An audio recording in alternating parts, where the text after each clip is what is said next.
So,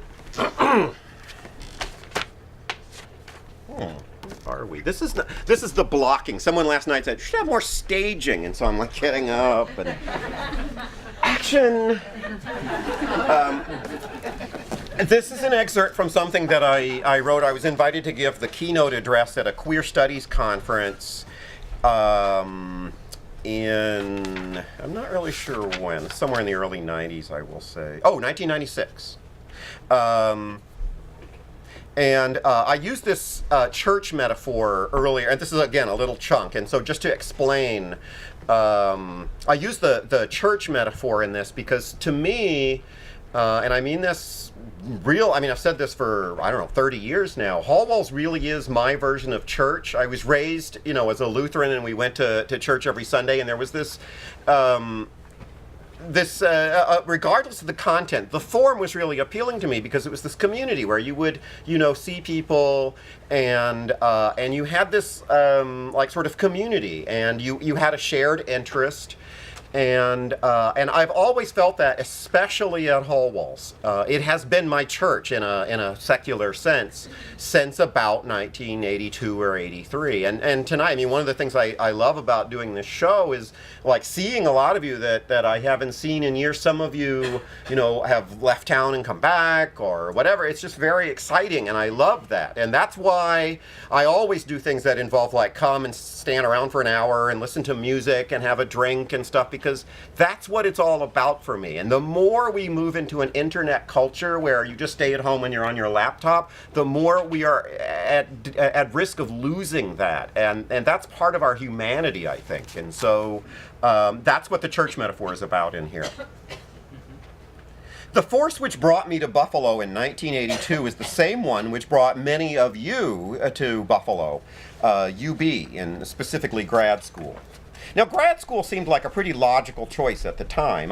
What else do you do after 4 optional years of kindergarten and nursery school, 12 federally mandated years of elementary, junior high, and high school, and 4 additional years of college, but go back to school for at least 4 more years?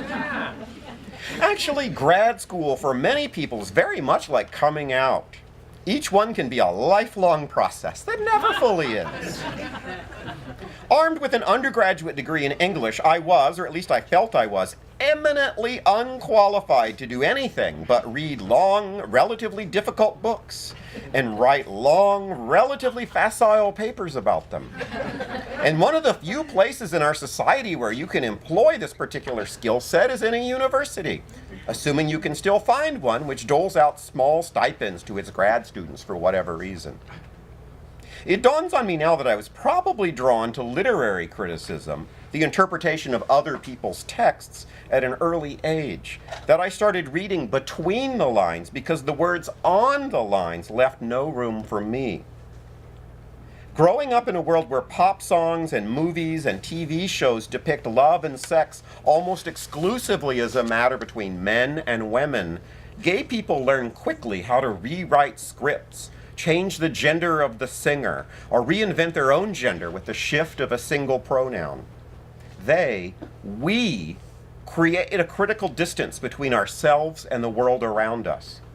When you first construct it, this distance can seem very lonely and very safe, too.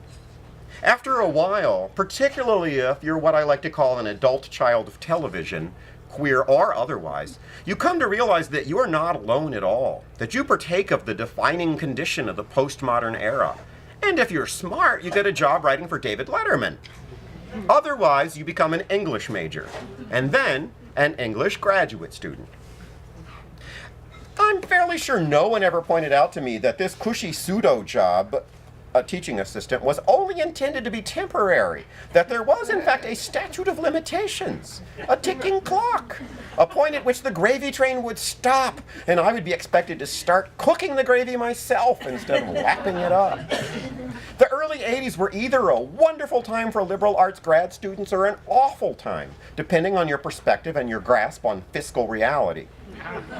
There were no mock interviews, no reminders to beef up the resume with publications or conference presentations, no handbooks on how to conduct a successful job search. Mainly because there was no real expectation that anyone would ever get a job anywhere at any time.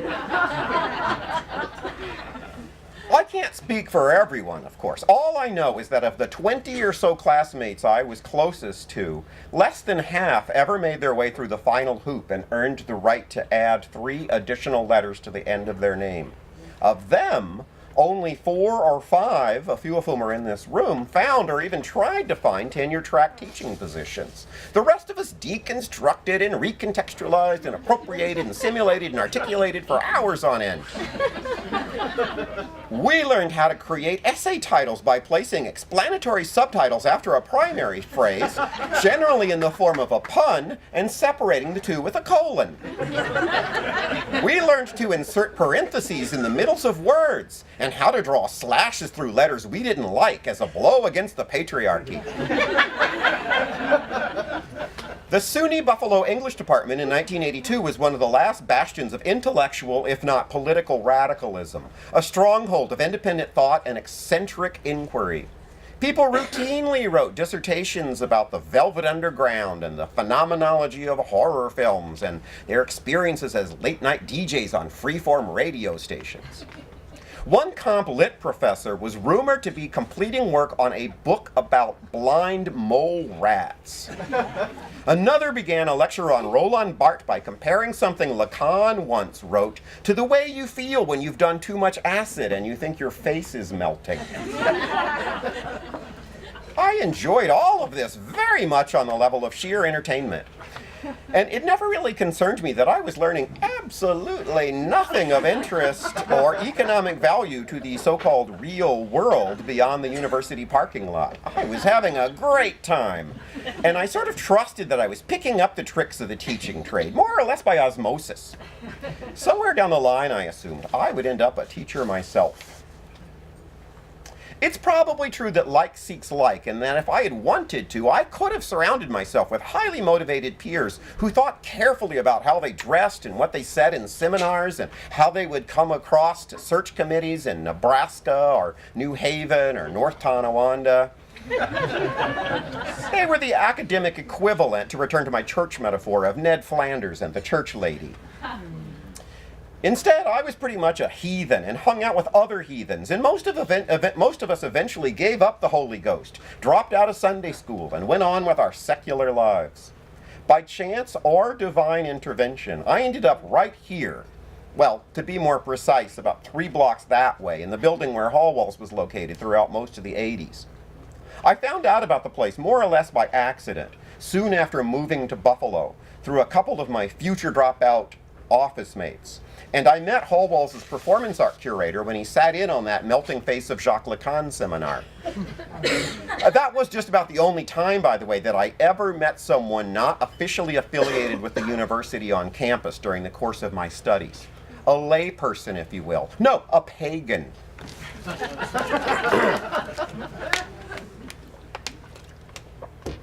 Now, I always say, sorry, that's funny, I'm reading someone else's text here. That was nice, very good.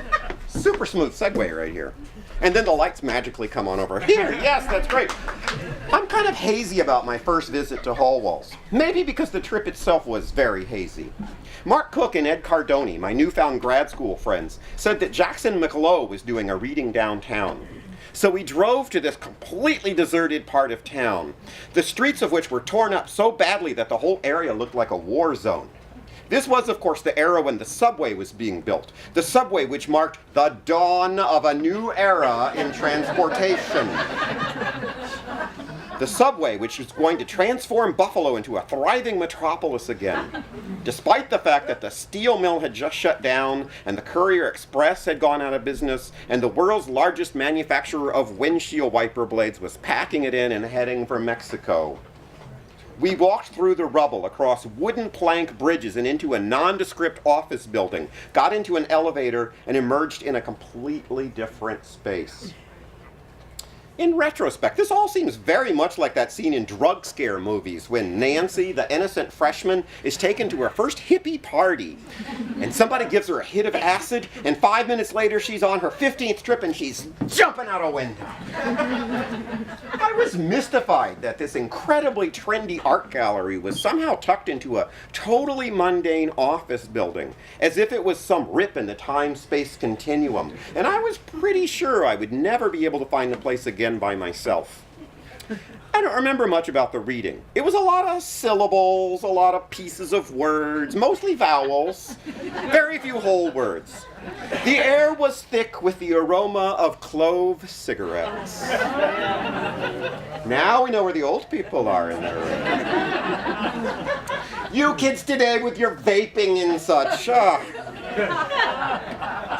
Every single person in the room, except my friends and I, was wearing black from head to toe, with little flashes of white for accent. Many years later, I was describing all of this to a fellow staff member, who immediately pointed out that I hadn't been at Hallwalls at all. The reading must have been at SEPA. At the time they shared space in the same building. Not until the same space, basically. Not until I had 3 or 4 paychecks in my wallet did I begin to grasp the golden rule of 700 Main Street. The white walls are Hallwalls, the gray walls are SEPA.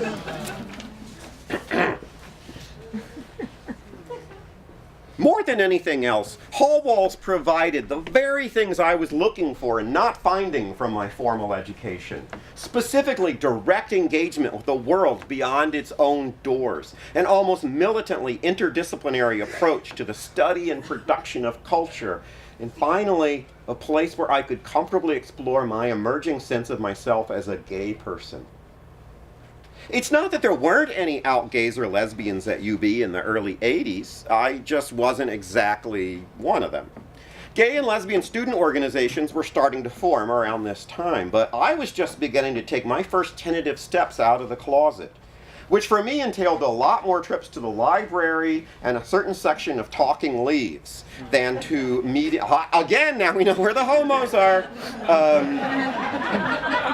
So I went to the library and I went to the bookstore more than to meetings or bars or other people's bedrooms.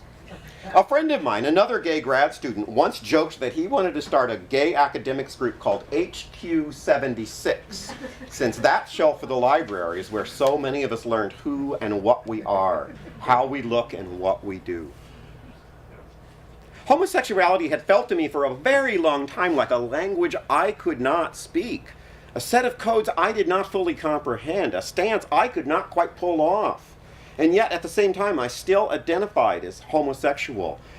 At the risk of drawing this out a little bit, I want to point out that in this time period, like Stonewall had happened before my, I was like 9 when that happened, but there was this like sense of what a gay person was, and you had to like Judy Garland, and you had to have like every, original cast album memorized, and you had to like say, David Bowie, Ziggy Stardust face, which horrified me at the time. That was just too weird for me, and I just felt like I'm not doing this right. I can't really be gay because I can't stand Judy Garland. I've warmed up to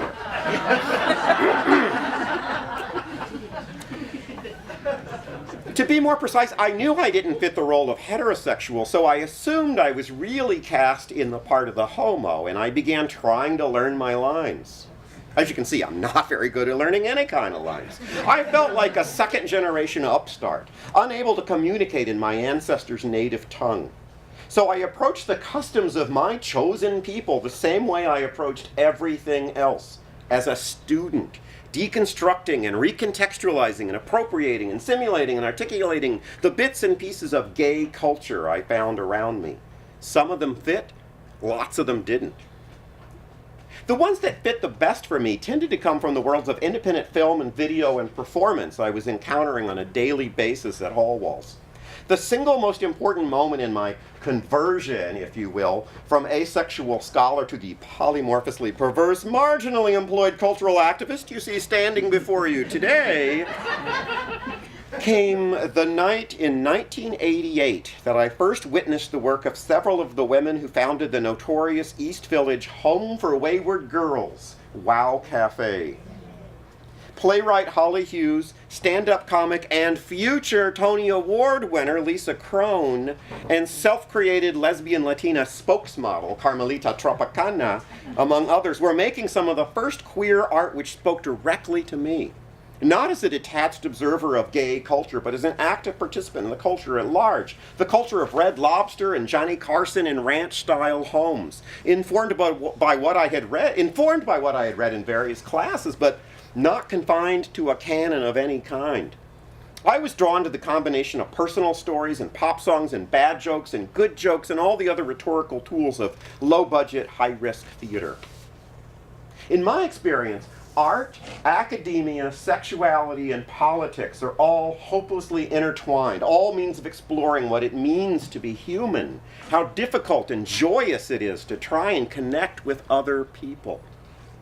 At this particular moment in history, and I also mean this particular moment in history, artists, academics, and gay people all face many of the same attackers, the same financial crises, the same misunderstanding from the public at large.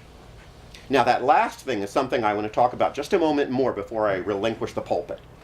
One of the lessons for me of the attacks on the NEA at the beginning of the 90s was the cost of critical distance. That sometimes huge gulf between the makers and theorists of culture on the one hand and the general public on the other. Jesse Helms and Donald Wildman, and I would throw in any, Ted Cruz, the list goes on, have proven just as, the entire Republican Party, have proven just as skillful at recontextualization and appropriation as my colleagues at UB, as my colleagues at UB and Hallwalls. They, and many, many others like them, know very well how to exploit the perceived and actual alienation of intellectuals, homo, bi, hetero, you name it, from the rest of society. Homo, bi, hetero, you name it. As I said earlier, there is safety, or at least the illusion of safety, in distance. And church can be a very warm and welcoming place to the people who attend it every week. But seek shelter too long, and you wind up living a sheltered life. Perhaps the clearest illustration of the principle I have ever seen occurred to me when I witnessed a conversation between two lesbians about the nationally distributed cable access program Dyke TV. Okay, I actually started this conversation. One of the women, a very bright college student, said she wanted to get involved in making lesbian media, and she asked if I could suggest some opportunity to get started.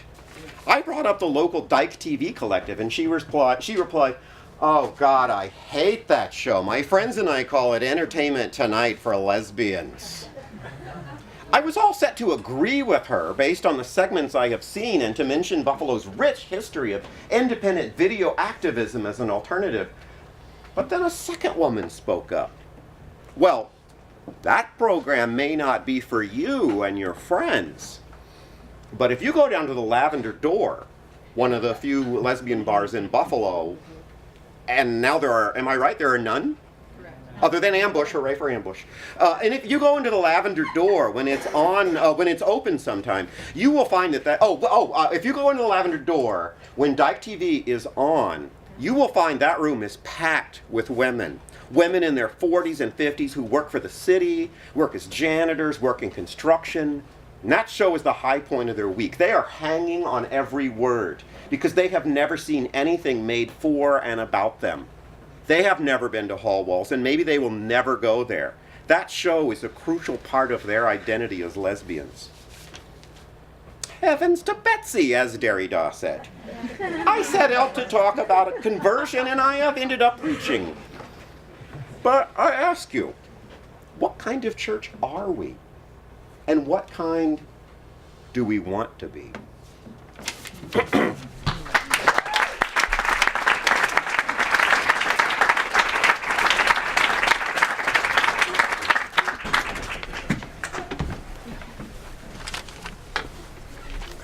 Remember, you can rustle, there's a transitional moment. This is not even anything, but you can, stretch whatever. Are your butts hurt? How are your butts so far? Butt check. So far, so good? Okay. And the bar's open the entire time. I want the bartender to make lots of money in tips. From the beginning, Hallwalls struck me as one big, happy, dysfunctional family. A social center for people suffering from arrested development. So I felt right at home. It was a haven for the overeducated and underemployed, for peripheral art and peripheral people. I was hired after a 5-minute interview conducted by the then director of the place in the kitchen of his home over a cup of coffee. Now, I hesitate to call what I do storytelling because that implies that I'm going to be doing lots of little voices of cute animals and, impersonate famous people and things. And I don't do any impersonations at all. But I would like to think that I have honed exactly one, and that is of the then director of the organization that I've been discussing. And I'm not going to name him, but you will, if you know him, you will know that this is, last night, people confirmed, this is exactly him. A moment while I prepare.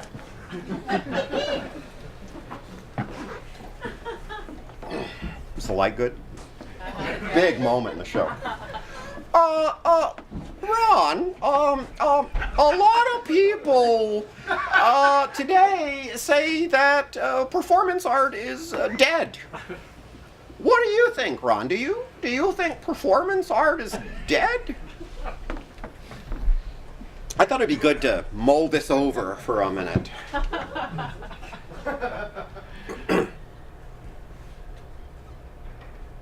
No. 2 days later, I heard I got the job.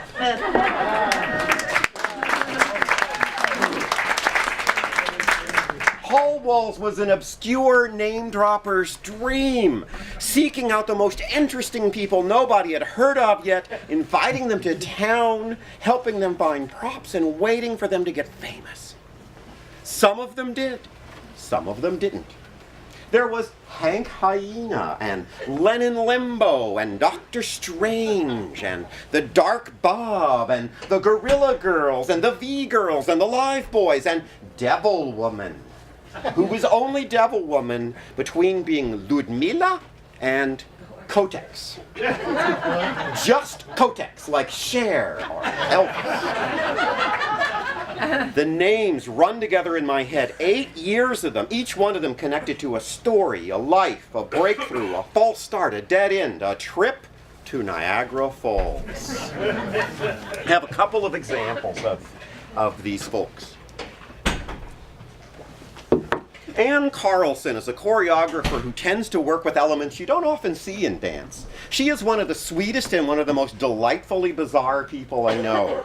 I have very fond memories of her first trip to Buffalo, to Hallwalls in 1987, when she was performing a dance solo inspired by the life of Coco, the gorilla who acquired sign language and adopted a completely maternal relationship with a small kitten placed in her cage. To perform this work, Anne, who was more or less playing the role of Coco, needed a locally based cat for the other role. So we spent a lovely afternoon driving all over Buffalo auditioning kittens. I should point out that the primary requirement for the kitten in question was that it be small enough to go limp when its mother, or in this case Anne/Coco, carried it around in her mouth. Anne stressed to me that this was crucial to the performance because this was how the relationship between the gorilla and the kitten was going to be established. It won't hurt the kitten, Anne told me. They're used to it because it's how their mothers carry them around until they get to be a certain age, at which point they get rigid instead of going limp. So we drove from house to house, meeting the owners of various kittens, and mentally sizing their pets up for the mouth test.